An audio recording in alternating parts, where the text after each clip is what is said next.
বিষ বিষ আছে না, আপনি যদি বলা হয় যে এটা বিষ, আপনি খাবেন? টাকা দিয়ে কিনে খাবেন? ফ্রি দিলে খাবেন? খাবেন না। কারণ আপনি জানেন, আপনার নলেজও আছে এটা বিষ, আবার আপনার মনের ভিতর থেকেও জানে যে এটা খাইলে কি হয়ে যাবে, মানুষ মারা যাবে, অথবা বড় ধরনের ক্ষতি হবে। কিন্তু ধরেন সিগারেটের গায়ে দেখবেন লেখা আছে কি, এটা সিগারেট পান, বিষ পান, অথবা সিগারেট খাইলে মানে এটা মৃত্যু ঘটায়, ক্যান্সারের কারণ, এরকম নানা রকম ক্ষতির কথা কি আছে সিগারেটের প্যাকেটের গায়ে লেখা আছে। এরপরেও ফিরে দিলে তো খাই, টাকা দিয়ে কিনেও খায়, নিজের হালাল টাকা দিয়ে কিনে কি হারাম জিনিস খাচ্ছে। এই যে খাচ্ছে, সে জানে বিষ, তারপরেও খাচ্ছে, জানে যে এটা খালি মৃত্যু ঘটায়। যে কোম্পানির মালিক সেই লিখে দিছে এটা কি, এটা ক্ষতিকারক, স্বাস্থ্যের জন্য ক্ষতিকর, এটা মৃত্যু ঘটায়, এটার কারণে যদি এটা ধোয়া লাগলে ঘরে যদি বাচ্চা কাচ্চা থাকে, বা গর্ভবতী মায়েরা যদি এটা ধোয়া পায় বাচ্চার ক্ষতি হয়, এরকম নানা রকম, মানে এটার কোনো উপকারিতা লেখা নেই সেখানে। ধূমপান খাইলে ভালো লাগে, বা এটা স্বাস্থ্যের জন্য কোনো দিক থেকে একটা উপকারী, এটা লেখা আছে কোথাও? কিন্তু এটা জি, এরকম নানা ভাবে সে কি করে, ধূমপান, তামাক জাতীয় জিনিস বিভিন্ন ভাবে খায়। এখন দেখুন এইটা কেন খায়, এটা কেন খায়, ওটা কেন খায় না, একটু চিন্তা করেছেন? ধরেন বিষ খায় না, কিন্তু ঠিকই এটা খায়। এর কারণ হলো একটার ব্যাপারে তার ইলমে জাহেরও আছে, বাতেনও আছে। ধরেন বিষ মৃত্যু ঘটায়, এটা এমনিতেও কি সরাসরি দেখতেছে, আবার এটার ব্যাপারে ইলমে ইয়াকিন হয়েছে, কি হয়েছে, অন্তরের বিশ্বাস হয়েছে যে এটা কি মৃত্যু ঘটায়। কিন্তু সিগারেট মৃত্যু ঘটায়, এটা শুধু জাহেরি জ্ঞান আছে, কি আছে উপরে, কিন্তু এটা ভিতরে, এটার জ্ঞানটা ভিতরে ঢোকে নাই, ভিতরে এটা। আবার ধরেন একদিন ফজরের সময় আপনি হয়তো উঠতে পারেন না ঘুম থেকে, কারণ জিজ্ঞেস করা হয়েছে আপনি কেন ফজরের সময় ঘুম থেকে উঠতে পারেন নাই, বলে রাতে অনেক দেরিতে ঘুমাইছে, এই জন্য কি করতে পারিনি, উঠতে পারিনি। আবার আরেকদিন আপনি কি করেছেন, রাত 12টা 1টার সময় আপনি ঘুমাইছেন বা শুনছেন, কিন্তু আপনি ঠিকই 4টার সময় উঠে গেছেন, কারণ 5টার সময় আপনার কি আছে, বাস আছে, বাসের টিকিট আছে, অথবা ট্রেনের টিকিট কাটা আছে, ঠিকই আপনি ওই সময় উঠেছেন। কারণ কি, কোনটা বেশি ক্ষতিকর? ধরেন আপনার জান্নাতে একটু দেরিতে যাওয়া, নাকি বাসের ট্রেন মিস করা, কোনটা বেশি ক্ষতিকর? কিছুদিন জান্নাতে জাহান্নামে থাকা, এটা কি খুব সহজ কাজ?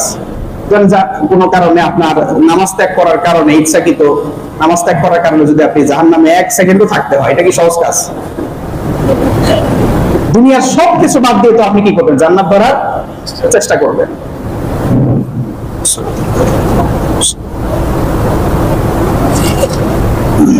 আসসালামু আলাইকুম ওয়া রাহমাতুল্লাহি ওয়া বারাকাতুহু। ইন্নাল হামদুলিল্লাহ নাহমাদুহু ওয়া নাস্তাঈনুহু ওয়া নাস্তাগফিরুহু ওয়া নু'মিনু বিহি ওয়া নাতাওয়াক্কালু আলাইহি ওয়া না'উযু বিল্লাহি মিন শুরুরি আনফুসিনা ওয়া মিন সাইয়্যাতি আ'মালিনা।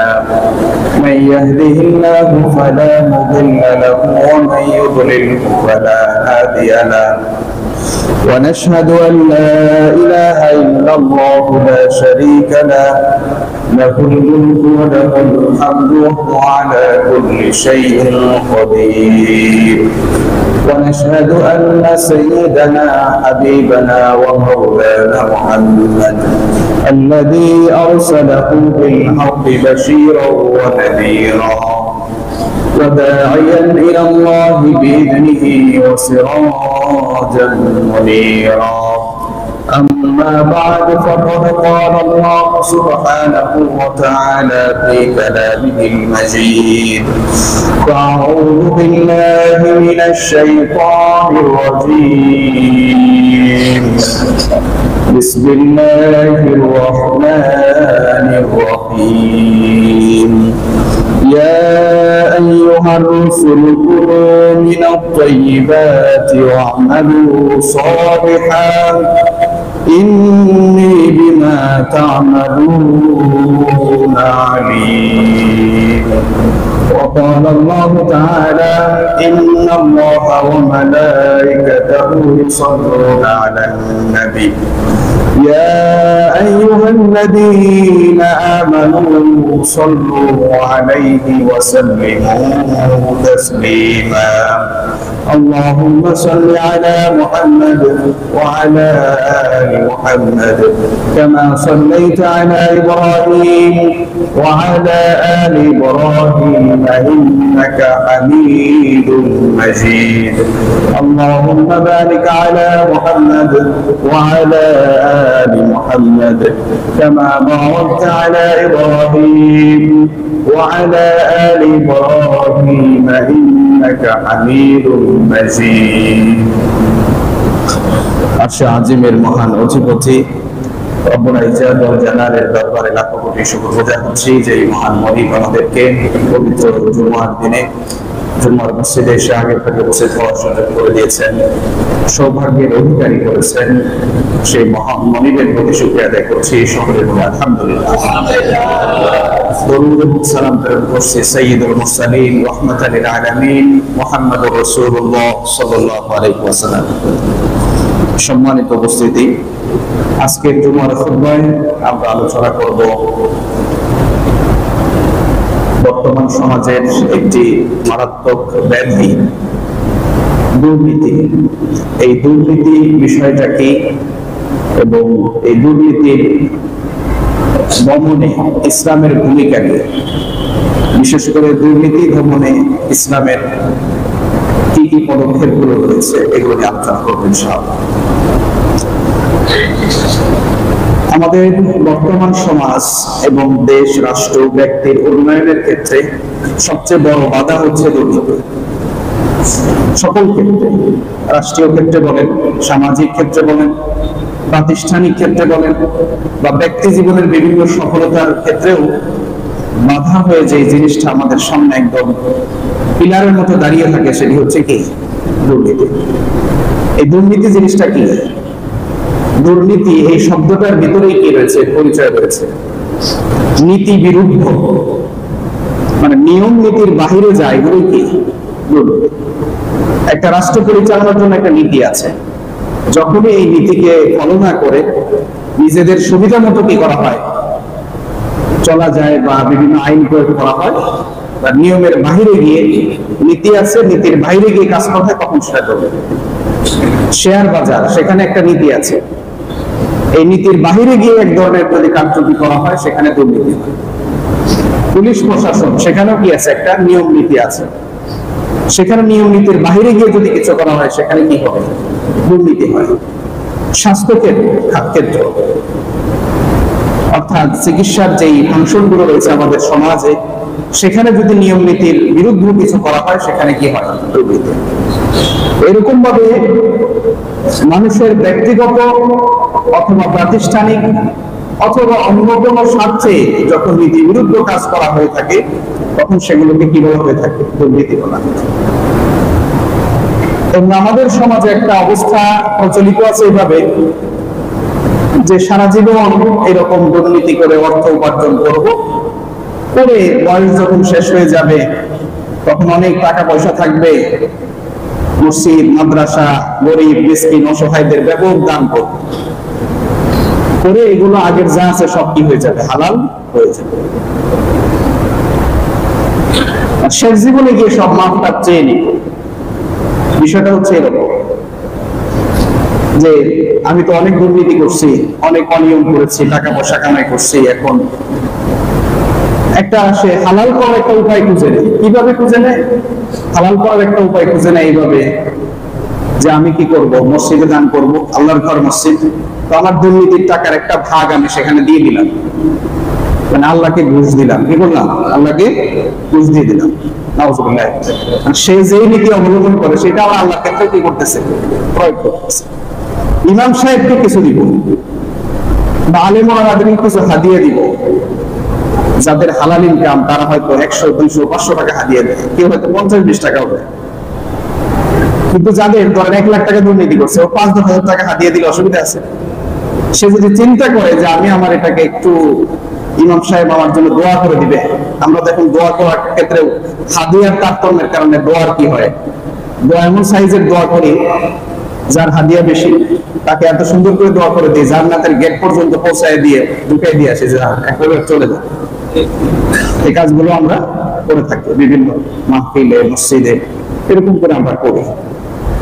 তো যারা দুর্নীতি করে তারা এই কাজগুলো করার চেষ্টা করে, দেখবেন সে এইভাবে হালাল করার চেষ্টা করে। আল্লাহ রাব্বুল আলামিন বলছেন সূরা মুমিনুনের 51 নম্বর আয়াতে, দায়িত্বপ্রাপ্ত সবচেয়ে পৃথিবীর সবচেয়ে সেরা দায়িত্বপ্রাপ্ত ছিলেন কে? নবী রাসূলগণ। কে ছিলেন? নবী রাসূল। তাদের উদ্দেশ্যে বলছেন, ইয়া আইয়ুহার রাসূল কুলু মিনাত তাইয়্যিবাত ওয়া আমালু সালিহান ইন্নী বিমা তা'মালুনা আলীম। আল্লাহ তাআলা বলছেন, হে রাসূলগণ, মানে সমস্ত রাসূলকে উদ্দেশ্য করে বলছেন, মানে এই আল্লাহ যে ওয়াজটা করবেন, যে আদেশটা দিবেন, এটা সব নবী রাসূলদেরকে দিয়েছেন। সেটা কি? না হলে কোরআনে এটা কেন বলবেন ইয়া আইয়ুহার রাসূল, হে রাসূলগণ? এটা কোরআনে বলার উদ্দেশ্য কি? ওই সময় তো রাসূল একজন ছিলেন। কে ছিলেন? মুহাম্মদ রাসূলুল্লাহ সাল্লাল্লাহু আলাইহি ওয়াসাল্লাম। কিন্তু আল্লাহ তাআলা বহু বচন ব্যবহার করছেন, ইয়া আইয়ুহার রাসূল, হে রাসূলগণ। এর মানে এই আদেশটা শুধু আমাদের নবীর জন্য না, নবীর উম্মতদের জন্য না, এটা এর পূর্ববর্তী যত উম্মত আছে সবার জন্য কি এই বিধান প্রযোজ্য যে কুলু মিনাত তাইয়্যিবাত, হালাল খাবার খাবে। আগে ইবাদতের কথা বলেনি, আগে বলছে কি? কুলু মিনাত তাইয়্যিবাত, আগে হালাল খাবার খাবে। ওয়া আমালু সালিহান, এরপরে নেক আমল করবে। এরপরে কি করবে? নেক আমল করবে। মানে নেক আমলের কবুল হওয়ার শর্ত হচ্ছে হালাল। একজন মানুষের ইবাদত কিভাবে কবুল হবে? একজন লোক মরুভূমিতে অনেক দূর থেকে আসছে, উমরা করতে আসছে অথবা হজ করতে আসছে। মরুভূমিতে যারা সফর করে দূর দূরান্ত থেকে আসে, সেই সময়ে তখন তো এরকম বিমান ছিল না, ভালো ভালো যানবাহন ছিল না। সেই সময় কেউ উট নিয়ে, কেউ ঘোড়া নিয়ে, কেউ বা পায়ে হেঁটে কি করেছে? হজ উমরা করতে আসছে। এইরকম দূর দূরান্ত থেকে যখন আসে হজ করতে, তখন তার কি জামা কাপড়, শরীরের অবস্থা বিধ্বস্ত হয়ে যায়, জামা কাপড় গুলো এলোমেলো হয়ে যায়, ধুলাবালি দিয়ে ভরপুর হয়ে যায়। এরকম করে এসে যখন কাবার প্রান্তরে রাখে, ইয়া রাব্বি ইয়া রাব্বি, রাসূলুল্লাহ সাল্লাল্লাহু আলাইহি ওয়াসাল্লাম বলছেন যে কিভাবে তার এই দোয়াটা কবুল হবে? মালবাসুহু হারাম ওয়া মাতআমুহু হারাম ওয়া মা'কালুহু হারাম ওয়া মাশরাবুহু, যে কিভাবে সে যে এত দূর থেকে এত কষ্ট করে সে দোয়া করতেছে, এই দোয়াটা কিভাবে কবুল হবে? তার গায়ের যে জামাটা কিনেছে, সেই জামাটা কিনেছে দুর্নীতির টাকা দিয়ে, হারামের টাকা দিয়ে কিনেছে। সে যে খাবারটা খেয়েছে, সেই খাবারটা কি হারামের টাকা দিয়ে খাবার খেয়েছে। সে যে পানটা করেছে, পানীয় পান করেছে, সেই পানীয়টাও কি হারামের টাকা। তার পোশাক হারামের, খাবার হারামের, তার শরীরটা গড়ে উঠেছে হারাম টাকা দিয়ে। কিভাবে সে আল্লাহর কাছে দোয়া করতেছে আর কি দোয়া কবুল? আমরা বড় দুর্ভাগ্য জাতি যে আমরা কি করি?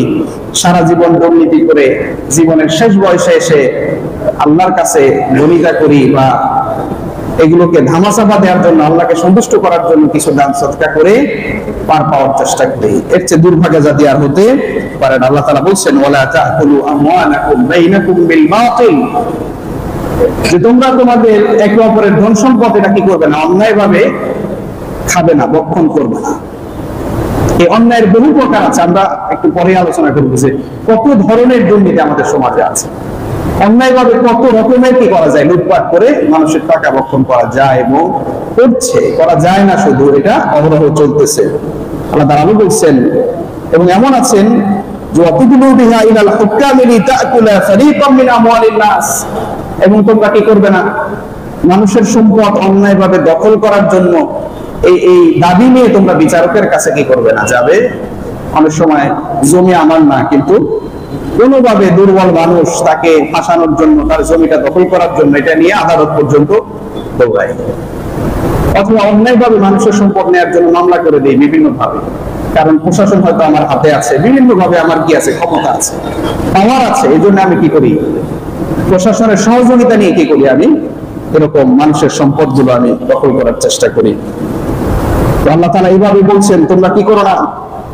আল্লাহ রাসূলকে বলছেন যে ওমা কানা লিনাবিয়্যিন ইয়াকুল্লা, কোন নবী কখনো এই ধরনের কাজ করে না। নবী রাসূলুল্লাহ যারা আছেন তারা এই কাজ করে না। বলছেন যে ওমাইয়াগুলু লিয়াতি বিমা গাল্লা ইয়াউমাল কিয়ামা, কেউ যদি ধোঁকা প্রতারণা করে মানুষের সম্পদ আত্মসাৎ করে, কিয়ামতের দিন এই সম্পদগুলো বোঝা আকারে তার সাথেও কি হবে? হাজির হয়ে যাবে। এগুলো দলিল হয়ে যাবে তার জন্য। সে যে অন্যায় করেছে, জুলুম করেছে, জুলুমের টাকা অন্যায়, এগুলো তার অন্যায় আকারে লেখা থাকবে, এটা অন্যায়ের সম্পদ। এভাবে কি তার কিয়ামতের দিন এগুলো হাজির করা হবে। দুর্নীতির আরেকটি ধরন হচ্ছে ওজনে কম দেয়া, মাপে ঝুঁকে কি করা, ফাঁকি দেয়া। ওজনে কম দেয়, দেওয়ার সময় কম দেয়, নেয়ার সময় বেশি নেয়। এটা একটা মানুষের কমন সমস্যা। আল্লাহ তাআলা বলেছেন ওয়াইলুল লিল মুতাফফিফিন, যারা ওজনে কম বেশি করে এদের জন্য ধ্বংস, তাদের জন্য ধ্বংস। যারা কি করে, আল্লাযীনা ইযা কালু আলান নাসি, যারা যখন মানুষের কাছ থেকে কোনো কিছু নেয় তখন সেটা বুঝে ভালো করে নেয়, এবং তারা কি করে, মানুষকে দেওয়ার সময় তারা কি করে, কম দেয়। তো এভাবে আল্লাহ তাআলা এগুলো নিষেধ করেছেন, এদের জন্য ধ্বংস কামনা করেছেন।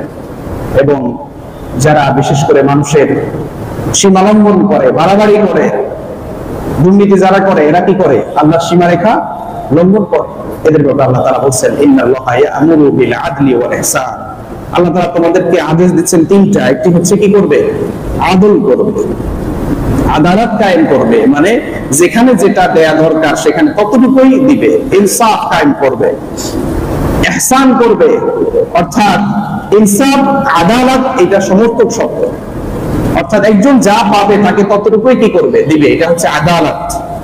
এবং আল্লাহ তাআলা ইহসানের নির্দেশ দিয়েছেন যে হ্যাঁ, তোমার একটা জিনিস তোমার নিজের মালিকানায় আছে, তুমি সেটা কাউকে দেওয়ার সময় আদালত তো করবেই, কিন্তু তুমি চাইলে ইহসানও কি করতে পারো, একটু বাড়িয়ে দিতে পারো, এটা তোমার সুযোগ আছে। যেটা আমি মালিক, এটা আমি একটু বাড়িয়ে দিলে অসুবিধা আছে? অসুবিধা নেই, এটা দেওয়া যাবে। কিন্তু রাষ্ট্রের সম্পদ দেওয়া যাবে? কারণ আমি রাষ্ট্রের সম্পদের বন্টনের দায়িত্ব পেলাম, ওইখানে আমার আদালত করতে হবে। কি করতে হবে? আদালত করতে হবে। ওখানে ইহসান করা যাবে না। ইহসান এই অর্থে নয় যে আমি তাকে বাড়িয়ে দিব, বাড়িয়ে দেওয়ার কি নেই, সুযোগ নেই। বাড়িয়ে দিলে সবাইকে দিতে হবে। যদি আমি ইহসান করতে চাই তাহলে ইহসানটা সমানভাবে কি, ওই ইহসানের ক্ষেত্রেও আদালত করতে হবে। ইহসানের ক্ষেত্রেও কি করতে হবে? আদালত করতে হবে। যদি আমি ইহসান কখনো করতে চাই যে না, রাষ্ট্রের সম্পদ অনেক বেশি আছে, আমি বাড়িয়ে দিতে চাই, তাহলে অনুমতি নিয়ে আরেকটু কি করে দিলাম, সবাইকে বাড়িয়ে দিলাম। এটা দেওয়ার কি আছে, সুযোগ আছে। ওয়া ইতাইযিল কুরবা, আল্লাহ তাআলা আরেকটি নির্দেশনা হচ্ছে যে তোমরা নিকট আত্মীয়দেরকে কি করবে না, বঞ্চিত করবে না, তাদের হকগুলো বুঝিয়ে দিই। আমরা অনেক সময় নিকট আত্মীয়দের হক কি করি না, বুঝিয়ে দেই না, গরিমসি করি। ভাইয়ের সম্পদ বুঝিয়ে দিচ্ছেন, আমি বড় ভাই, ছোট ভাই সম্পত্তি পাবে, কি দিচ্ছে না, বুঝিয়ে দিচ্ছে। আমি নিজে দখল করে আছি, হ্যাঁ দিব, কোন এক সময় দিব, কিন্তু আরেকজনের সম্পদে যে আমি বসে আছি, খাচ্ছি, এটা তার অধিকার না? তার সম্পত্তি পিতার মৃত্যুর পরে প্রত্যেকে সম্পত্তি বুঝিয়ে দেয়া, যারা বড় আছে ছোটদের বুঝিয়ে দেওয়াটা কি তাদের দায়িত্ব, বা মিলেমিশে এটা বুঝিয়ে নেওয়া দরকার। পিতার মৃত্যুর পর সম্পদ কুক্ষিগত রাখার মধ্যে কোনো কি নেই, বিশেষ ফজিলত নেই, বরং এটার হক নষ্ট হওয়ার কি রয়েছে, সমূহ সম্ভাবনা রয়েছে। তো এই কাজগুলো কিন্তু হচ্ছে, অহরহই হচ্ছে, যে তাদের সম্পত্তি বুঝিয়ে দিচ্ছি না আমরা। হ্যাঁ, যদি এমন হয় যে ভাই যদি বলে ঠিক আছে আপনি বাড়িতে আছেন, আমি হয়তো বিদেশে থাকি, অথবা আমি ঢাকায় থাকি, গাজীপুরে থাকি, আপনি গ্রামে আছেন, আপনি এগুলো দেখাশোনা করে রাখেন, এটা যদি ছোট ভাইদের পক্ষ থেকে অর্পণ করে দেয়া থাকে তাহলে কোনো কি নেই, সমস্যা নেই। কিন্তু ভাইরা চাচ্ছে, কিন্তু আপনি বুঝিয়ে দিচ্ছেন না, গরিমসি করছেন, নিকটাত্মীয়দেরকে বুঝিয়ে দিচ্ছেন না, নিঃসন্দেহে এটা ওয়ান কাইন্ড অফ দুর্নীতি। এটাও কি দুর্নীতি, মানুষের হক। দুর্নীতির একটা বড় প্রভাবই হচ্ছে মানুষের হক নষ্ট হয়। কি হয়? মানুষের হক নষ্ট হয়। যেখানেই দুর্নীতি হবে সেখানেই মানুষের কোনো না কোনো হক কি আছে, জড়িত আছে। মানে দুর্নীতি হচ্ছে মানে হচ্ছে সেখানে কি হচ্ছে, মানুষের অধিকার বা হক কি হচ্ছে, নষ্ট হচ্ছে। এবং তার অধিকার হরণ করার সুযোগ ইসলাম কি করেনি, দেয়নি। আল্লাহ তাআলা আরো নিষেধ করেছে, ওয়ায়ানহা আনিল ফাহশাই ওয়াল মুনকারি ওয়াল বাগয়। আল্লাহ তাআলা তিনটা কাজে নিষেধ করে দিয়েছেন। একটি হচ্ছে ফাহশা, অশ্লীলতা করা যায় না, সমাজে অশ্লীল কাজ এটা যেন না চলে। এই যে নানা রকম নাটক, সিনেমা, এগুলো কি হচ্ছে, অশ্লীল কাজের প্রসার হচ্ছে, এগুলো বন্ধ করতে হবে, এগুলো চলতে দেয়া যায় না। শয়তানের এজেন্ডা হচ্ছে কি করা, সমাজে অশ্লীল কাজের প্রচলন করা। ইয়ামুরুকুম বিল ফাহশা, শয়তান তোমাদেরকে অশ্লীল কাজের কি দেয়, পথ দেখায়, নির্দেশনা দেয়। আর যারা অশ্লীল কাজের এরকম, শয়তানও যেরকম অশ্লীল কাজের প্রসার চায়, কিছু মানুষও আছে তারা সমাজে অশ্লীল কাজ ছড়িয়ে করুক, এটা চাই কিনা? চায়। তাহলে এই লোক আর ওই শয়তানের মাঝে কি কোনো পার্থক্য আছে? তেমন পার্থক্য, একটা জিন শয়তান আর একটা কি মানুষ শয়তান। দুইটাই অশ্লীলতা চায়, দুইটাই কি চায়? সমাজে অশ্লীলতা চায়। আল্লাহ তাআলা এটা নিষেধ করেছেন, ইয়ানহা আনিল ফাহশা, তিনি ফাহশা কাজকে, অশ্লীলতাকে কি করেছেন? নিষেধ করেছেন। ওয়াল মুনকার, গুনাহের কাজ, অপরাধের কাজ, অন্যায় কাজ, এগুলো নিষেধ করেছেন। ওয়াল বাগি, বাড়াবাড়ি, সীমা লঙ্ঘনের কাজ নিষেধ করেছেন। এটাই দুর্নীতি, বাড়াবাড়ি করা।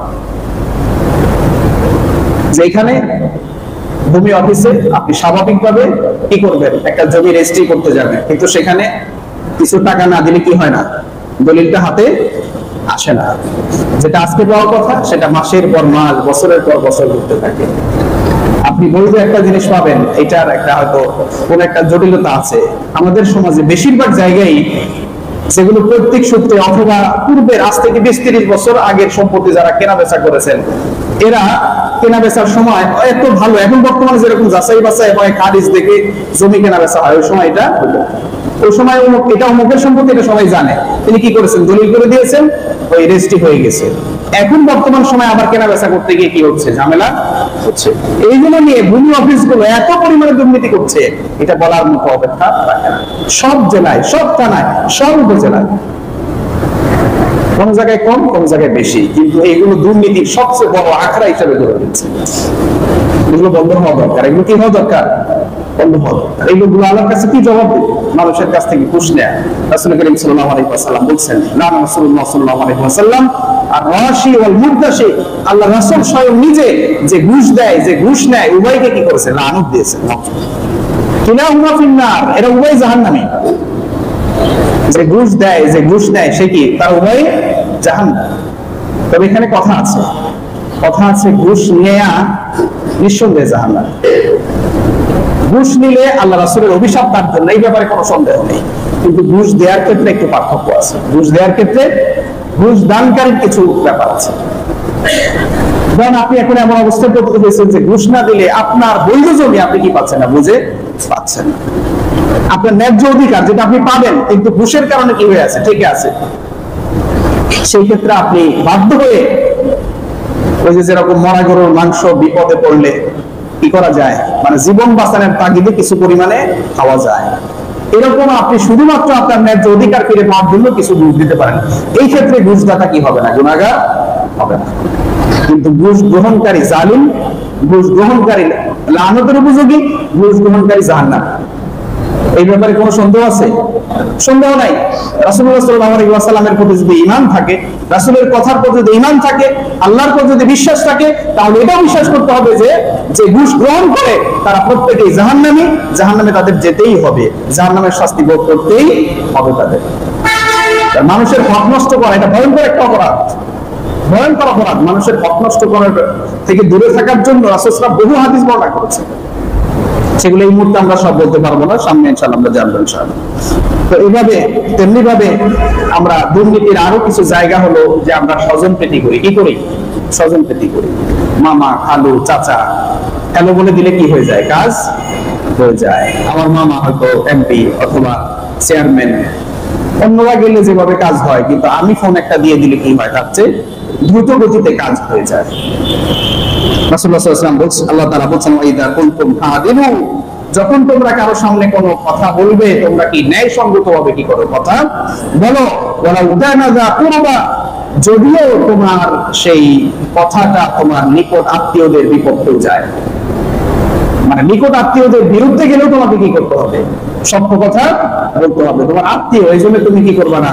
বিচারের ক্ষেত্রে গিয়ে সেখানে তুমি গোপন করবা, সত্য বলবে না। এইটা একটা নির্দেশনা আল্লাহর পক্ষ থেকে দেওয়া হয়নি। বিআহদিল্লাহি আউফু, তোমরা আল্লাহর কি অঙ্গীকারকে কি করবে? পূর্ণ করবে। যালিকুম ওয়াসাকুম বিহি লাআল্লাকুম তাযাক্কারুন, এবং এই ওসিয়তি আল্লাহ রাব্বুল আলামিনের পক্ষ থেকে এই উপদেশ তোমাদেরকে দেয়া হয়েছে যদি তোমরা মুত্তাকি হয়ে থাকো। যদি মুত্তাকি পরিচয় দিয়ে থাকি, আমরা যদি মুত্তাকি হতে চাই, তাহলে আমাদের নিজেদের আত্মীয় স্বজনের বিরুদ্ধে গেলেও আমরা কি করতে হবে? সত্য কথা বলতে হবে। স্বজনপ্রীতি করা যাবে না। মক্কার একটা বিখ্যাত গোত্র বনি মাখজুম গোত্রের একজন নারী ফাতেমা ইবনে বিন কায়েস, একজন সম্ভ্রান্ত মহিলা, কিন্তু এই মহিলাটা একটা দুষ্কর্ম করে ফেলছে। সেটি হচ্ছে সে চুরি করছে। কি করছে? সে সম্ভ্রান্ত বংশ মর্যাদা সম্পন্ন ভালো বংশ, ধরেন চৌধুরী, খান, এরকম ভাবসাওয়ালা একটা বংশ। সেই সময় বংশ একটা গুরুত্বপূর্ণ বিষয় ছিল। এক এক বংশ নেতৃত্বের জন্য ছিল, যে এই বংশের লোকজন নেতৃত্ব দিবে সমাজে। তো হয়তো এরকম কোন একটা বংশ ছিল বনি মাখজুম গোত্র। সেই বনি মাখজুম গোত্রের একজন নারী, সে কি করেছে, চুরি করেছে, এটা ধরা পড়েছে, এবং এটার জন্য ইসলামী শরিয়া আইনে কি হয়েছে, তার হাত কাটা হবে। কি করা হবে? হাত কাটা হবে। এখন এরকম একটা বংশের গোত্রের মানুষ চুরি করেছে, এটা নিয়ে কি আশেপাশের লোকজন বা তাদের কাছাকাছি কাছের লোকজন তারা কি পেয়েছে, তারা নিজেদের ভিতরে একটা আতঙ্কে ভুগতেছে যে তাকে কিভাবে হাত কাটি, সে তো খুব নামি বড় বংশের লোক, তার কিভাবে হাত কাটা যায়।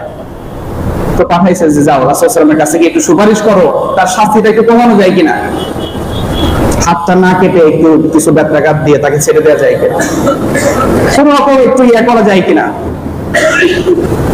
সেই ফাতেমা বিনতে কায়েস, তার এই ঘটনা যখন রাসূলুল্লাহ সাল্লাল্লাহু আলাইহি ওয়াসাল্লামের কাছে উপস্থাপন করা হলো, রাসূলুল্লাহ সাল্লাল্লাহু আলাইহি ওয়াসাল্লাম বললেন, নাও কানাত ফাতেমা বিনতু মুহাম্মদ সারাকাত লা কাতাতু ইয়াদাহা, যে যদি ফাতেমা বিনতে মুহাম্মাদের মেয়ে ফাতেমাও যদি কি করতো, এরকম চুরির অপবাদে অভিযুক্ত হয়ে প্রমাণিত হতো, লা কাতাতু ইয়াদাহা, আমি তার হাত কেটে দিতাম। সুবহানাল্লাহ। এটাকে স্বজন প্রীতির জায়গায় তিনি কত ঊর্ধ্বে উঠে গিয়েছেন। এর নামও ফাতেমা, এই জন্য তিনি ফাতেমা বিনতে মুহাম্মদ নিজের মেয়ের উদাহরণ দিয়ে বললেন। তোমরা কি বলো, এটা তো জাহেলি নীতি চলে গেছে। এখন বর্তমানে আমরাও দেখি এরকম বিষয়গুলো আছে আমাদের সমাজে। ধরুন মসজিদে একটা জুতা চুরি হয়েছে, কয়েকজনে ধরছে, এমন মার দিবে তারে, কি করবে, মানে তার জান নিয়ে বেঁচে ফেরা কি হবে, কঠিন হয়ে যাবে যদি ধরা পড়ে। একটা জুতা চুরি করছে, জুতার দাম কত, 500, 1000, 2000, 3000 বা 5000 টাকা চুরি। কিন্তু আরো কিছু লোক আছে যারা কি করছে, লক্ষ লক্ষ টাকা একটা কলমের খোঁচা দিয়ে কি করছে, মেরে দিচ্ছে।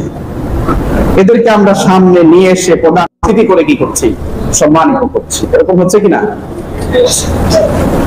লক্ষ কোটি নয়, ডলার টাকা, বিলিয়ন টাকা আত্মসাৎ করে বিদেশে পাচার করেছে, এদেরকে আমরা সম্মান করছি না?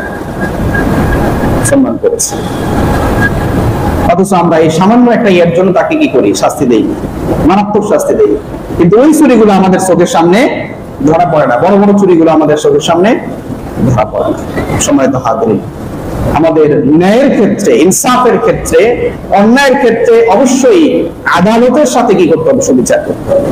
অনেক সময় এমন আমরা দেখি যে একজনের ব্যাপারে অভিযোগ আসছে যে সেই অন্যায় কাজটা করছে, কিছু লোকে হয়তো পরিকল্পিতভাবে সাজিয়ে তার উপরে কি করেছে, অন্যায় করেছে, তাকে ফাঁসিয়ে দেওয়ার চেষ্টা করেছে, হয়তো কোনো স্বার্থে আঘাত লেগেছে। আমরা জেনে না বুঝে কি করছি, এটার বিরুদ্ধে কি করছি, সবাই মিলে ঐক্যবদ্ধ হয়ে তাকে শেষ করে দিচ্ছি।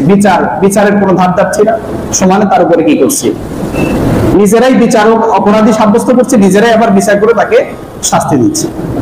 অনেক সময় এরকমও ঘটনা ঘটেছে, নিজেরা শাস্তি দেওয়ার কারণে ওই লোকটা কি হয়েছে, মৃত্যুবরণও করছে। এরকম বহু লোক হয়েছে। বিচার পাওয়ার অধিকার সবারই কি আছে, বিচার একটা স্বাভাবিক অধিকার। একজন মানুষ অপরাধ করেছে, এই অপরাধ যদি হয় যে এরকম পর্যায়ে যে তাকে একটা চট থাপ্পড় ধমক দিয়ে দিলে, ছেড়ে দিয়ে দিলে হয়ে যায়, তাহলে এটা সমস্যা না, সংশ্লিষ্ট কর্তৃপক্ষ এটা করার অধিকার এতটুকু আছে। কিন্তু যদি সেটা হয় কোন ফৌজদারি অপরাধ, তাকে জেল, জরিমানা, জুলুম অথবা কঠিন শাস্তি দেওয়ার প্রয়োজন আছে, বা সে এমন অপরাধ করেছে যেটা আইনের দৃষ্টিতে শাস্তিযোগ্য অপরাধ, সেই অপরাধের শাস্তি দেওয়ার কোনো অধিকার, কোনো রাইট আমাকে দেয়া হয় না। আমাকে কি করতে হবে, তাকে নিয়ে প্রশাসনের কাছে তুলে দিতে হবে, বিচারের কাছে তুলে দিতে হবে। আমি কোনোভাবে একজন মানুষকে তার বিচারের অধিকার থেকে বঞ্চিত করতে পারি না। এভাবে যদি নিজের আইন নিজের হাতে তুলে নিতে থাকি, তাহলে একটা সমাজের স্বাভাবিক যে শৃঙ্খলা, এটা কি বজায় থাকবে না। এটা ইসলামের নীতি নয়, ইসলাম কখনো এটা অ্যালাউ করে না। একজন লোক চুরি করছে, আপনি তার হাত কেটে দিবেন, এটা ইসলাম জায়েজ করে না। চুরি করছে, সেটা রাষ্ট্রীয় আইনে কি হবে, বিচার হবে।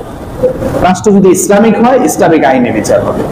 সে দেখবে যে আসলে চুরিটা যে করছে, এই চুরিটার প্রয়োজনটা কি, সে কি স্বভাব চোর নাকি অভাবী চোর, দেখা হবে। যে আসলে সে কি অভাবের কারণে চুরি করছে নাকি স্বভাবগত ভাবে চোর, সে পেশাই চোর। কিছু লোক আছে না, তার চুরি করাটা এটা একটা পেশা।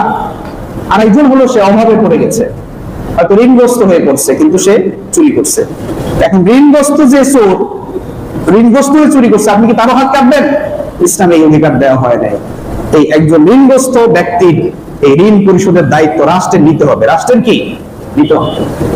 একজন অভাবী ব্যক্তি একটা রাষ্ট্রে ক্ষুধার্ত অবস্থায় আছে, খলিফা ওমর ইবনে খাত্তাব রাদিয়াল্লাহু তাআলা আনহুর আমলে পাহাড়ে বিভিন্ন জায়গায় কি করা হতো, গম ছিটিয়ে দেওয়া হতো, যে কোনো পাখিও যেন আমার আমলে, কোনো পাখি যেন আমার আমলে অনাহারে না মারা যায়, কোনো কুকুরও যেন কি হয় পানির তৃষ্ণায় মারা না যায়। তারা প্রাণীদের প্রতি তাদের হক আদায়ে ছিলেন, সচেষ্ট ছিলেন। কিন্তু আমরা আজকে মানুষের হক আদায়ে কিনা যথেষ্ট সচেষ্ট নই। আমরা তাদের হকগুলো দিচ্ছি না, এমনকি হক তো দিচ্ছেই না, আর লুটপাট করে কি করতেছে, নিজেদের পকেট ভারী করছে এবং দেশের টাকা, মানুষের টাকা, জনগণের টাকা এগুলো ব্যবহার করছি, প্রশাসন ব্যবহার করছি মানুষের টাকা লুটপাট করার জন্য। প্রশাসনকে নিজের ব্যক্তিগত স্বার্থে কি করছি, ব্যবহার করছি। রাজনৈতিক স্বার্থে প্রশাসন ব্যবহার করছি, রাজনৈতিক স্বার্থে বিপরীত দলদেরকে দমন করার জন্য আমি কি করছি, বিচার ব্যবস্থাকে আমি ব্যবহার করছি, দল নিষিদ্ধ করে দিচ্ছি, রাজনীতি নিষিদ্ধ করে দিচ্ছি। তারপর আবার কি করছি, আরো বিভিন্ন ধরনের অন্যায় করছি, যে অমুকের নামে একটা মিথ্যা অভিযোগ দিয়ে তাকে পুলিশ প্রশাসনের হাতে তুলে দিচ্ছি। এইভাবে ব্যক্তিগত স্বার্থে, দলীয় স্বার্থে, প্রশাসনিক বিভিন্ন অপস্বার্থে কি করা হচ্ছে, এরকম ভাবে আমরা দুর্নীতির আশ্রয় নিচ্ছি। এই সকল প্রকার দুর্নীতিকে কি করা হয়েছে, ইসলাম হারাম করেছেন। এবং এই দুর্নীতির মাধ্যমে যে উপার্জন গুলো হয়, এগুলোকেও হারাম করা হয়েছে। আল্লাহ তাআলা বলছেন, আল্লাহ রাসূল বলছেন, ইয়া আইয়ুহান নাস ইন্নাল্লাহা তাইয়্যিবুন লা ইয়াকবালু ইল্লা তাইয়্যিবান। হে মানব মণ্ডলী, আল্লাহ তাআলা নিজে পবিত্র এবং তিনি পবিত্র কোনো জিনিস ছাড়া কবুল করেন না। মানে আল্লাহর কাছে তুমি কোনো জিনিস পেশ করতে চাও, সেটা পবিত্র হতে হবে। তুমি যে ইবাদত করতে চাও, এটা তোমার হালাল, তোমার নিজে পবিত্র হয়ে কি করতে হবে, ইবাদত করতে হবে। শুধু ওযু করলেই কি হয় না, পবিত্রতা অর্জন হয় না। কদ আফলাহা মান যাক্কাহা বা কদ আফলাহা মান তাযাক্কা। সফল হয়েছে সে যে নিজেকে পবিত্র করেছে, নিজেকে কি করেছে, পবিত্র করেছে। আর এই পবিত্র করার মাধ্যম হচ্ছে ওয়াযাকা রাসমা রাব্বিহি ফাসাল্লা। সে আল্লাহর তার রবের কি করে, জিকির করে, আল্লাহ রব তার রবকে কি করে, সর্বদা স্মরণে রাখে। সকল কাজে তার রবকে কি রাখে, স্মরণে রাখে এবং নামাজ পড়ে, কি করে, নামাজ পড়ে। এই আত্মপরিশুদ্ধি আপনি নিজের একটা হলো বাহ্যিক, আপনার দেহকে পবিত্র করা, সেটা ওযু গোসলের মাধ্যমে পবিত্র হয়। আরেকটা হচ্ছে নিজের ভেতরটা পবিত্র করা। এটা কিসের মাধ্যমে পবিত্র হবে, এটা হচ্ছে ওয়াযাকা রাসমা রাব্বিহি। রবকে স্মরণ করতে হবে, আল্লাহকে স্মরণে রাখতে হবে। সকল কাজে, সকল ক্ষেত্রে আল্লাহর ভয় মানুষের দিলের ভিতরে কি গেঁথে দিতে হবে, রাখতে হবে। এবং নামাজ পড়তে হবে, কি করতে হবে, ফাসাল্লা, এবং নামাজ পড়তে হবে। সম্মানিত হাজিরিন, এমন হয় অনেক সময় আমরা বিষ আছে না, আপনি যদি বলা হয় যে এটা বিষ, আপনি খাবেন? টাকা দিয়ে কিনে খাবেন? ফ্রি দিলে খাবেন? খাবেন না। কারণ আপনি জানেন, আপনার নলেজও আছে এটা বিষ, আবার আপনার মনের ভিতর থেকেও জানে যে এটা খাইলে কি হয়ে যাবে, মানুষ মারা যাবে, অথবা বড় ধরনের ক্ষতি হবে।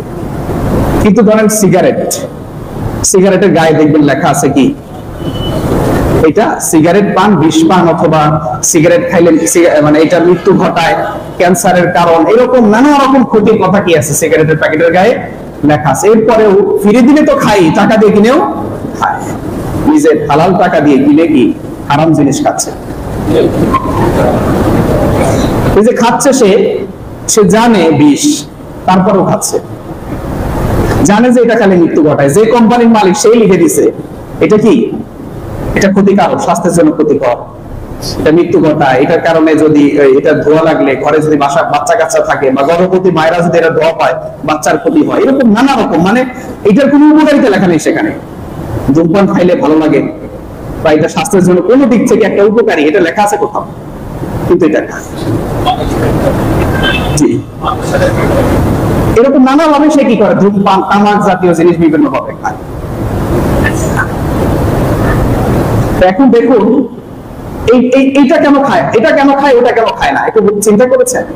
ধরেন বিষ খায় না, কিন্তু ঠিকই এটা খায়। এর কারণ হলো একটার ব্যাপারে তার ইলমে জাহেরও আছে, বাতেনও আছে। ধরেন বিষ মৃত্যু ঘটায়, এটা এমনিতেও কি সরাসরি দেখতেছে, আবার এটার ব্যাপারে ইলমে ইয়াকিন হয়েছে, কি হয়েছে, অন্তরের বিশ্বাস হয়েছে যে এটা কি মৃত্যু ঘটায়। কিন্তু সিগারেট মৃত্যু ঘটায়, এটা শুধু জাহেরি জ্ঞান আছে, কি আছে উপরে, কিন্তু এটা ভিতরে, এটার জ্ঞানটা ভিতরে ঢোকে নাই, ভিতরে এটা। আবার ধরেন একদিন ফজরের সময় আপনি হয়তো উঠতে পারেন না ঘুম থেকে, কারণ জিজ্ঞেস করা হলো যে আপনি কেন ফজরের সময় ঘুম থেকে উঠতে পারেন নাই? বলে রাতে অনেক দেরিতে ঘুমাইছে, এই জন্য কি করতে পারিনি, উঠতে পারিনি। আবার আরেকদিন আপনি কি করেছেন, রাত 12টা 1টার সময় আপনি ঘুমাইছেন বা শুইছেন, কিন্তু আপনি ঠিকই 4টার সময় উঠে গেছেন, কারণ 5টার সময় আপনার কি আছে, বাস আছে, বাসের টিকিট আছে, অথবা ট্রেনের টিকিট কাটা আছে, ঠিকই আপনি ওই সময় উঠেছেন। কারণ কি, কোনটা বেশি ক্ষতিকর? ধরেন আপনার জান্নাতে একটু দেরিতে যাওয়া নাকি বাসের ট্রেন মিস করা, কোনটা বেশি ক্ষতিকর? কিছুদিন জান্নাতে জাহান্নামে থাকা, এটা কি খুব সহজ কাজ? কোনো কারণে আপনার নামাজ ত্যাগ করার কারণে, ইচ্ছাকৃত নামাজ ত্যাগ করার কারণে যদি আপনি জাহান্নামে 1 সেকেন্ডও থাকতে হয়, এটা কি সহজ কাজ? দুনিয়ার সবকিছু বাদ দিয়ে তো আপনি কি করবেন, জান্নাত ধরার চেষ্টা করবেন। তো আপনি সেই জান্নাতকে আপনি অবহেলা করলেন, কিন্তু এই ট্রেনটা মিস হবে, এই জন্য আপনি কি রাত 12টায় ঘুমায়ও আপনি 4টার সময় উঠে গেছেন বা বারবার জেগে জাগতেছেন। এর কারণ কি, আপনি জানেন যে ট্রেন মিস করলে এটা আপনার ওটাও জানা আছে যে জান্নাত যদি আপনি নামাজ মিস করেন, অবহেলা করে, তাহলে আপনাকে জাহান্নামের শাস্তি পেতে হবে, এটা আপনি জানেন, এটা আপনি কি জানেন, কিন্তু ওইটার প্রতি গুরুত্ব নাই, ওইটার ইলমে বাতিনিটা আপনার ভিতরে নাই। মানে একদম গভীর যে জ্ঞানটা বা জ্ঞানের গভীরতা যেটা, এটা ভেতর থেকে আপনি ফিল করতেছেন না, কিন্তু ট্রেন মিস হবে এটা আপনি কি খুব ভালো করে ফিল করতেছেন। এই জন্য আপনাকে জায়গায় তুলছে। যদি আপনার ভিতরে এটা থাকতো বা আমার ভিতরে এটা থাকতো যে আমাকে জাহান্নামের শাস্তি ভোগ করতে হবে বা অবহেলার কারণে, তাহলে আমার ভিতরে এই পেরেশানি থাকতো, আমি 12টায় ঘুমাই আর 1টায় ঘুমাই, আমার ভিতরে একটা পেরেশানি কাজ করতো যে আমাকে উঠতে হবে এবং আমাকে ফজরের নামাজ জামাতের সাথে কি করতে হবে, এই পেরেশানিটা আমার ভিতরে কাজ করতো। তো দুর্নীতি আমরা জানি এটা হারাম, ঘুষ নেয় এটা জানি আমরা হারাম, মানুষের অর্থ লুটপাট করলে, অন্যায়ভাবে মানুষকে কষ্ট দিলে, তার অধিকার নষ্ট করলে, সম্পদ নষ্ট করলে এটা জাহান্নামী হইতে হবে, এমনকি দেউলিয়া হয়ে যেতে হবে, এটা আমরা জানি। জানার পরেও আমরা আমাদের ভিতরে ওই জ্ঞানটা শুধু নলেজেই আছে, মানে এটা একটা বাহ্যিক জ্ঞান আছে, কিন্তু গভীর জ্ঞানটা আমার ভিতরে এখনো চোখে নাই, মানে আমার বাতিনের ভিতরে আমার এই জ্ঞানটা নাই, মানে ইলমে ইয়াকিন যেটা, এটা আমার এখনো তৈরি হয়। রাসূলুল্লাহ সাল্লাল্লাহু আলাইহি ওয়াসাল্লাম বলেন, আতাদরুনা মাল মুফলিস, তো তোমরা কি জানো মুফলিস কে? মুফলিস মানে হচ্ছে দেউলিয়া। মুফলিস মানে কি? দেউলিয়া। দেউলিয়াকে কেউ বলছে ব্যবসায় লস গেছে, সব পুঁজি হারায় ফেলছে, দেউলিয়া। কেউ বলছে ক্ষতি হয়ে গেছে, বাড়িঘর নষ্ট হয়ে গেছে, ব্যবসা আগুন ধরে শেষ হয়ে গেছে, দেউলিয়া। তিনি বললেন না, এটা মুফলিস না। সারা জীবন প্রচুর ইনকাম করছে, কোন হালাল হারাম বাজ বিচার করে নাই, রাষ্ট্রের গুরুত্বপূর্ণ দায়িত্ব ছিল, প্রচুর সম্পদ করছে, রাষ্ট্রের পাহাড়, সম্পদের পাহাড় করছে, টাকা চাকরি নিয়েছে ঘুষ দিয়ে, আবার চাকরি নেওয়ার পরে আবার এই নিজেও কি করতেছে, এরকম এই 10 লাখ টাকার ঘুষ দিয়ে এই 10 লাখ টাকা উঠানোর জন্য নিজে 1-2 কোটি টাকা কি করছে, জমাইছে। 10 লাখ টাকার ঘুষ কি করছে, 1-2 কোটি টাকা দিয়ে এটা উসুল করে নিয়েছে। আর এটা উসুল করতে গিয়ে কি সে বৈধ পন্থা অবলম্বন করছে? বৈধ পন্থা অবলম্বন করে নাই। সে বিভিন্ন ভাবে মানুষকে হয়রানি করে, ফাইল আটকিয়ে, জমির দলিল আটকিয়ে, অথবা একটু সাইন করে দিচ্ছে না, এইভাবে করে করে করে করে সে সম্পদের পাহাড় কি করছে, জমাইছে। আবার প্রচুর ইবাদতও করছে, যে যেহেতু গুনাহ করতেছি পাশাপাশি ইবাদতও করি, এরকম প্রচুর ইবাদত করছে। ইবাদত করে ইবাদতেরও বিশাল পাহাড়, সম্পদেরও বিশাল পাহাড়, ইবাদতেরও বিশাল পাহাড় জমায় নিয়ে গেছে কিয়ামতের দিন। সম্পদ তো আল্লাহর কাছে নিয়ে যেতে পারে নাই, কারণ যেটা গায়ে দিয়ে গেছে ওটার সাথে তো পকেটও নাই। কি আছে? পকেট আছে? ধরেন যে কাফনের কাপড়টা জড়াই দিয়েছে, এটা তো পকেট নাই, সেলাই নেই, টাকা কেমনে নিবে? সেদিন তো টাকা নেওয়ার উপায় নাই। সব সম্পদ দুনিয়াতে রেখে গেছে, যাদের জন্য উপার্জন করে গেল, যাদের জন্য এত কিছু করছে, ভবিষ্যতে আমার সন্তানরা সুখে থাকবে, ভালো থাকবে, এই সন্তানকেও যদি জিজ্ঞাসা করা হয় যে কিয়ামতের দিন তোমার জন্য, তোমাদের এই যে তুমি স্ত্রী, তোমার সুখের জন্য, তুমি সন্তান, তোমাদের সুখের জন্য, একটু ভালো করে থাকার জন্য যে বাড়ি গাড়ি করে গেছে তোমার বাপে, অবৈধ ভাবে উপার্জন করে, তুমি কি তার পাপের ভাগী হবে? এই সন্তান কি ভাগী হবে? ইয়াউমা ইয়াফিরুল মারউ মিন আখিহি ওয়া উম্মিহি ওয়া আবিহি ওয়া সাহিবাতিহি ওয়া বানি। এই পরকালে এমন একটা অবস্থা তৈরি হবে, নিজের স্ত্রী যার জন্য সে এত কিছু করছে, সে তাকে ছেড়ে পালাবে, তার মা পালাবে, বাবা পালাবে, তার সন্তানাদি তাকে ছেড়ে পালাইতে থাকবে। কেউ আপনার পাপের ভাগী সেদিন হবে না। অথচ আমরা সবচেয়ে বড় ভুলটা করি এখানেই, যে সন্তান, স্ত্রী, এদের ভবিষ্যতের জন্য আমরা কি করি? দুর্নীতির আশ্রয় দিয়ে সম্পদ জমা।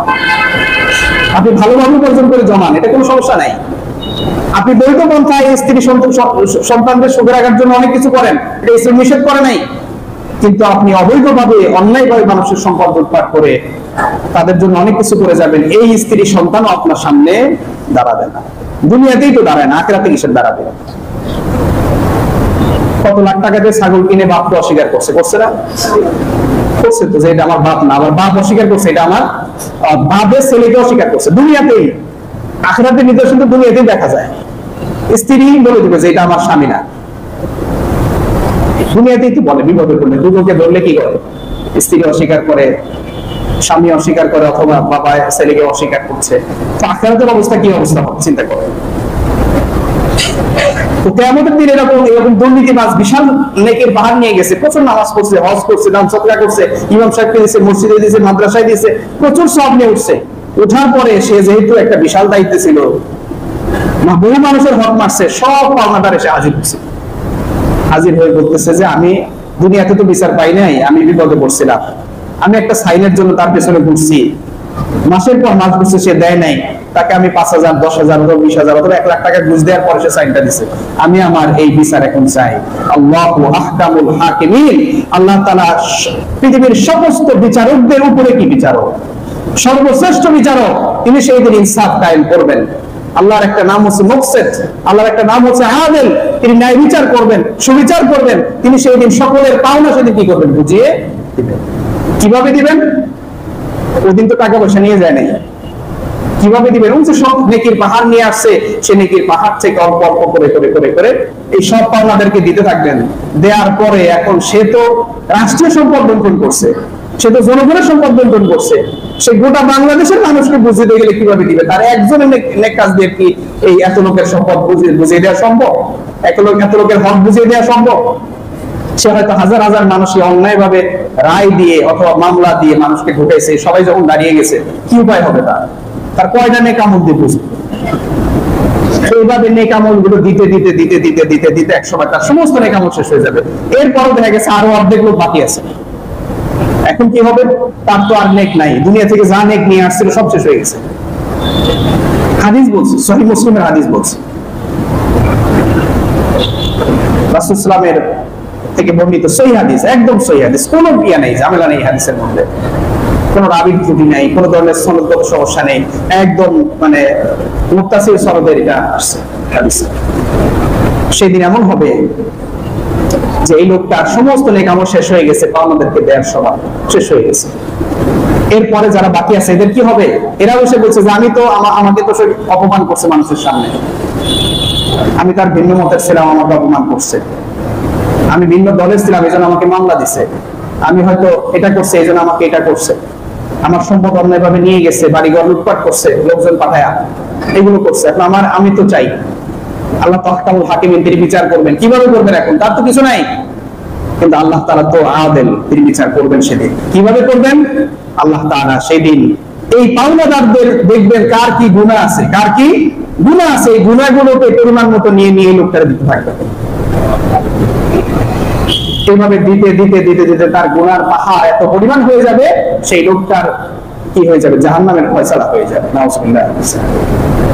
আল্লাহ রাসূল বলছেন আবওয়াল মুখলিস, এটাই হচ্ছে মুখলিস, দেউলিয়া। এর মতো আর দেউলিয়া কেউ। সন্তানেরাও কি করছে? তাকে ছেড়ে দিয়েছে, স্ত্রী তাকে ছেড়ে দিয়েছে, পালিয়ে গেছে, ভাইরাও তাকে ছেড়ে দিয়েছে, পালিয়ে গেছে, কেউ তার পাশে নাই। সে যা উপার্জন করছে সেগুলো নিয়ে আসতে পারে নাই। আবার যে নেকগুলো কামাই করে আসছে এগুলো তার হকদারদেরকে দিতে দিতে দিতে শেষ হয়ে সে জাহান্নামী হয়ে গেছে। এর যে মুখলেস আর হতে পারে না। ততের যারা দুর্নীতি করছে বিভিন্ন জায়গায়, সাবধান হয়ে যেতে হবে। কি হতে হবে? ঈমানদার, মুত্তাকি, কাফের, মুনাফিক, এই তিন প্রকারের মানুষ ছাড়া কি নাই? মানুষ নেই। হয় আপনাকে ঈমানদার হতে হবে, আর না হলে আপনাকে কাফের হইতে হবে, আর না হলে আপনাকে মুনাফিক। এই তিন কাতারের কোন এক কাতারে কোন মানুষ পড়ে যাবে। কাফের সে ইসলামকে পুরোপুরি অস্বীকার করেছে, মুনাফিক সে ভিতরে ইসলাম মানে মনে মনে কি বলে? সে বলে আমি মুসলমান, সে বলে কি আমি মুসলমান, কিন্তু কাজে কর্মে আল্লাহর কাছে সারেন্ডার করে নাই। সে ঠিকই দুর্নীতি করছে, ঘুষ দিচ্ছে, ওয়াদা নষ্ট করছে, মিথ্যা কথা বলছে, ধোঁকা দিচ্ছে, প্রতারণা করছে, মানে মুনাফিকের যত গুণ আছে তার ভিতরে কি আরো বাড়তি কিছু মুনাফিকের গুণও কি তার ভিতরে পাওয়া যাচ্ছে। ইন্নাল মুনাফিকিনা ফি দারকিল আসফালি মিনান না, মুনাফিকরা জাহান্নামে কি হবে, তলদেশে যাবে। এবং রাসূলুল্লাহ সাল্লাল্লাহু আলাইহি ওয়াসাল্লাম আল্লাহ রাসূল সাল্লাল্লাহু বলছেন কুল্লু লাহমিন নাবাতা মিন সুহদিন ফান্নার ওয়া আউলা বিহি, ওই শরীর বা ওই গোশত বা এই যে দেহ যেটা হারাম দিয়ে গঠিত হয়েছে, এই হারাম শরীরের জন্য আগুন ছাড়া উপযুক্ত আর কিছু হতে পারে না। ফান্নার ওয়া আউলা বিহি, জাহান্নামই তার জন্য সবচেয়ে বেশি উপযুক্ত। মানে যেই দেহটা হারাম টাকা দিয়ে গড়ে উঠছে, ওই দেহটা জান্নাতে যাওয়ার উপযুক্তই হয় নাই। ওই দেহটা জান্নাতে যাওয়ার উপযুক্ত নয়, ওটা জাহান্নামে যাওয়ার জন্য উপযুক্ত হয়েছে, রেডি হয়েছে। অতএব সাবধান করতে হবে। কোন পর্যায়ে দুর্নীতি করে দেশের নিজের যেমন উন্নতি করা যাবে না, দুনিয়ায়ও নিজের উন্নতি হয় না, পরকালে তো নাই। সাময়িক কিছু আনন্দ হয়, কিছু টাকা আছে পকেটে, একটু আনন্দ হয়। পাগলের সুখ মনে মনে, পাগলের সুখ আছে না মনে মনে। কিছু লোক আছে এরকম টাকা পয়সা কামাই করে সে কিছুদিন সুখ করে, একটু থাইল্যান্ড যায়, একটু অমুক জায়গায় যায়, একটু বেড়ায়, একটু আনন্দে থাকে, কিছু খরচ করে, অল্প কিছুদিন কিছু রাম প্রজম্প মারে। এরপরে এমন একটা সময় হয়তো আসে, সীমান্তের প্রান্তরে গিয়ে কলা পাতায় কি থাকতে হয়, শুয়ে থাকতে হয়। যে লোকটারে পুলিশে ঘাট দিয়ে নিয়ে যেত, এখন পুলিশের সেকেল দিয়ে বেঁধে নিয়ে যায়। দেখতেছেন না? দেখতেছেন কিনা? আমাদের সামনে আমরা দেখতেছি। যাদের ধারে কাছে কেউ যাইতে পারতো না এমন একটা অবস্থা, এখনো যাইতে পারে না। কিসের কারণে? নিরাপত্তার কারণে। যে আগেও নিরাপত্তার কারণে যেতে পারে নাই, এখনো নিরাপত্তার কারণে যেতে পারে নাই। কিন্তু দুইটা অবস্থা ভিন্ন। একটা অবস্থা কি, তাকে সম্মানের সাথে নিরাপত্তা দেয়া হচ্ছে, কিন্তু সে সেই সম্মানটা ধরে রাখে নাই। সে তার যে দায়িত্ব ছিল সেই দায়িত্বটা পালন করতে পারে নাই, যার কারণে আজকেও নিরাপত্তা দেওয়া হচ্ছে। কিসের জন্য? লোকজন মেরে ফেলবে তাকে। কি করবে? বুলেট প্রুফ জ্যাকেট পরায় নিচ্ছে তাকে, না হলে তাকে কি করবে? মেরে ফেলবে। দুইটার পার্থক্য ভিন্ন। রাসূলুল্লাহ সাল্লাল্লাহু আলাইহি ওয়াসাল্লাম বলেন, ইযা দুইয়াতিল আমানা ফান্তাজিরিস সাআ, যখন আমানতের খেয়ানত হতে থাকে তোমরা তখন কিয়ামতের জন্য অপেক্ষা করো। সাহাবায়ে কেরাম জিজ্ঞেস করলেন, ইয়া রাসূলুল্লাহ কাইফা ইযা আতহা ইয়া রাসূলুল্লাহ, আমানতের খেয়ানত কিভাবে হয়? এটা ধরন কি, যে যেই ধরনের আমানতের খেয়ানত হলে কিয়ামত আসবে, এটা কি ধরনের আমানতের খেয়ানত?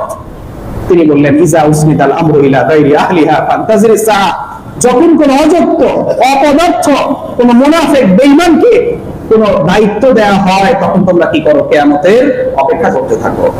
কারণ কোন অযোগ্য লোককে যখন দায়িত্ব দেয়া হবে, একটা মুসলিম রাষ্ট্রে আপনি যদি কোন অসৎ লোককে দায়িত্ব দেন, বেনামাজি লোককে দায়িত্ব দেন, কোন এরকম নাফরমান মিথ্যাবাদী লোককে আপনি যখন, দুশ্চরিত্র লোককে যখন আপনি দায়িত্ব দিবেন, নিঃসন্দেহে এই দেশেও কিয়ামত হইতে থাকবে।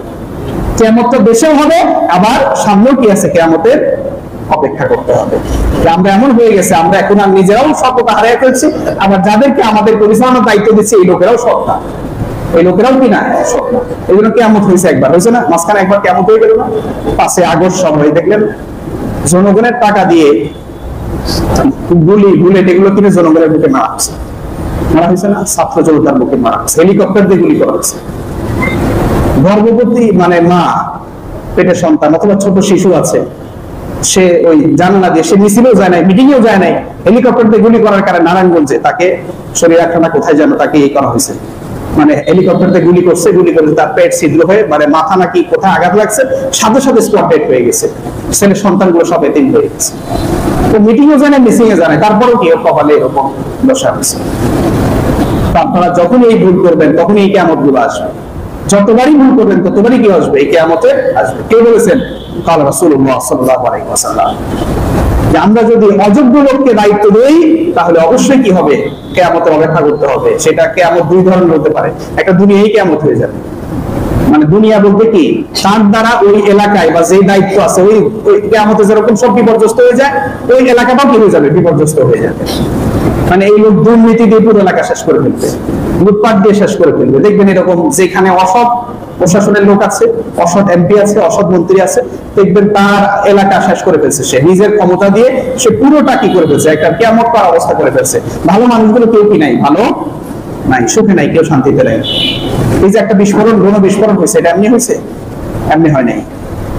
সময় তো হবে। দুর্নীতি ইসলাম প্রশ্রয় দেয় না। কোনোভাবে অন্যায়ভাবে মানুষের সম্পদ আত্মসাৎ করা, লুণ্ঠন করা, এগুলোকে ইসলাম কোনোভাবেই প্রশ্রয় দেয় না। এবং এগুলো মানুষের এর ফলাফল ইফেক্টটাই হচ্ছে কি, কিয়ামতের দিন মানুষের হক নষ্টকারী হিসেবে কিয়ামতের দিন আল্লাহর আদালতে দাঁড়াতে হবে, এবং আমাদের সবকিছু দিয়ে আমরা সেখানে মুক্তি পাবো না। আল্লাহ তাআলা আমাদের বুঝার তৌফিক দান করুন, আমাদেরকে আমাদের সম্পদ হালাল ভাবে সম্পদ অর্জনের তৌফিক দান করুন, হালাল রুজিতে আল্লাহ তাআলা আমাদেরকে সন্তুষ্ট রাখুন। এটা খুব বড় বিষয় যে আল্লাহ যা দিয়েছেন এটার উপরে সন্তুষ্ট থাকা। আল্লাহ যেটা দিয়েছেন এটার উপরে সন্তুষ্ট থাকা, এটা তাকওয়ার একটা বৈশিষ্ট্য। আলী রাদিয়াল্লাহু আনহু তাকওয়ার সংজ্ঞার ভিতরে এটা বলছেন যে আল্লাহ তাআলা তাকে যেই যা দিয়েছে, সামর্থ্য যতটুকু আল্লাহ তাআলা দিয়েছে তার উপরে সন্তুষ্ট থাকা, এটা মুত্তাকিদের যে বৈশিষ্ট্যগুলো আছে তার ভিতরে একটা বৈশিষ্ট্য। তো আল্লাহ তাআলা আমাদের পরিপূর্ণ মুত্তাকি হওয়ার তৌফিক দান করুন। সর্বাবস্থা আল্লাহকে স্মরণে রেখে আমরা যেন জীবন যাপন করতে পারি।